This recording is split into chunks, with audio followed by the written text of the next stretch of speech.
অধিনায়কত্ব নিয়ে কত কিছুই তো ঘটে গেল মাঝে, কিন্তু নাজমুল হোসেন শান্তর ব্যাট কথা বলা বন্ধ করেনি। ঠিক আগের সিরিজে এক ম্যাচে জোড়া শতকের পর এবার আয়ারল্যান্ডের বিপক্ষে নিজের অষ্টম টেস্ট শতকটা পেয়ে গেলেন শান্ত। নিজের ১৩তম ৫০ পেরোনো ইনিংসটাকে শান্ত রূপান্তরিত করলেন অষ্টম সেঞ্চুরিতে।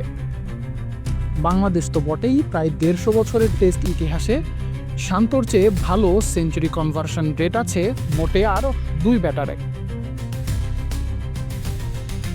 অনেক কিংবদন্তি খেলোয়াড় আছেন যারা অধিনায়কত্বের ভারে নুয়ে পড়েছেন, আবার অনেকেই অধিনায়ক হওয়ার পরই বের হয়ে এসেছে তার সেরাটা।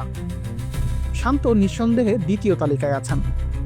ক্যারিয়ারের শুরুতে বাজে পারফরমেন্সের জন্য কঠিন সমালোচনার তীরে বিদ্ধ হতে থাকা শান্ত ধীরে ধীরে ছন্দ পেতে থাকেন ২০২৩ সাল থেকে।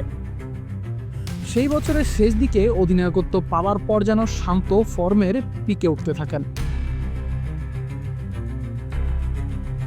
সবশেষ সিরিজে শ্রীলঙ্কার বিপক্ষে প্রথম বাংলাদেশি অধিনায়ক হিসেবে এক টেস্টে জোড়া সেঞ্চুরি করেন শান্ত। এরপর অধিনায়কত্ব ছেড়ে দেয়া, সাথে এই সিরিজের আগে আবার অধিনায়কত্ব গ্রহণ করা, সবকিছুর মাঝেও শান্তর ব্যাট কথা বলেছে অধিনায়ক শান্তর হয়েই।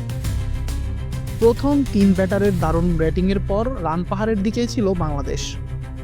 শান্তর ওয়ানডে স্টাইলের সেঞ্চুরিতে দল যেতে থাকলো ইনিংস ব্যবধানে জয়ের দিকে।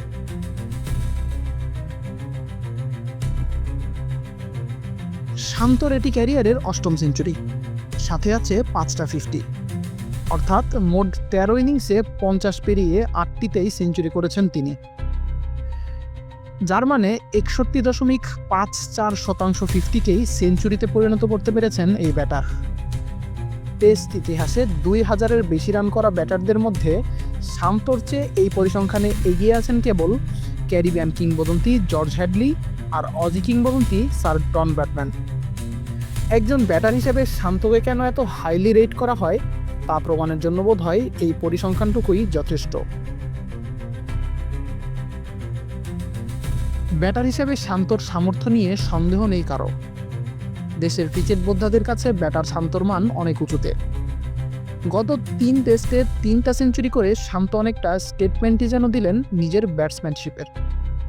আর আয়ারল্যান্ডের বিপক্ষে ঠিক যে গতিতে ব্যাট করাটা দলের প্রয়োজন ছিল, শান্ত যেন সেটাই করেই মেন্টালিটির একটা স্টেটমেন্টও দিয়ে দিলেন এই সেঞ্চুরির মাধ্যমে। আশিকুর রহমান শান্ত, দি স্পোর্টস।